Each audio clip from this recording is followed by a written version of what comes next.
ఈ రోజు నాకు ఆశ్చర్యం ఏంటంటే సిఐ గారు మీరు ఇక్కడ ఉండట్లేదు కదా అని అన్నాం. సార్ అయితే మార్చి 27 మీకు ఫోన్ చేశాను కదా సార్, ఇక్కడే కదా ఉన్నాను, మీరే కదా ప్రొటెక్షన్ ఇచ్చారంటే సైలెంట్ ఉంటారు.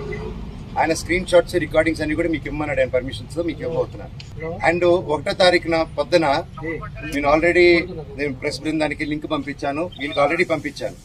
ఏప్రిల్ నుంచి అప్పుడు డిసెంబర్ 8 స్టార్ట్ అయిన గొడవలకి ఈ రోజు వరకు ఒక్క ఛార్జ్ షీట్ ఫైల్ చేయలేదు.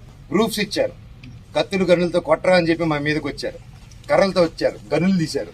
ఇవన్నీ ప్రూఫ్ సీఏ దగ్గర ఉన్నాయి. ఏసీపీ గారు లేరు, మోహన్ బాబు గారు చెప్పాలి అంటున్నారు.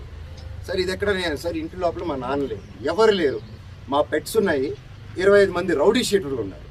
నేను డ్రోన్ పంపిస్తాను సార్ చూడండి సార్ అంటే పంపించద్దు, నేను చూడకూడదు. పోనీ నేను ఇక్కడ ఉంటాను సార్, మీరు లోపలికి వెళ్ళిన పెట్స్ నేను కుక్క పిల్లలన్నీ ఇచ్చేయండి సార్, తీసుకెళ్ళిపోతాను. 3 ఉన్నాయి సార్, వాళ్ళు నీళ్లు పెడుతున్నారు, ఏం పెడుతున్నారు, ఎండాకాలం చూసుకుంటాను సార్, పిల్లల్లా పెంచుకుంటాం వాటిని. మేము నా కాదు మీరు వెళ్ళి తండ్రి సరే దండం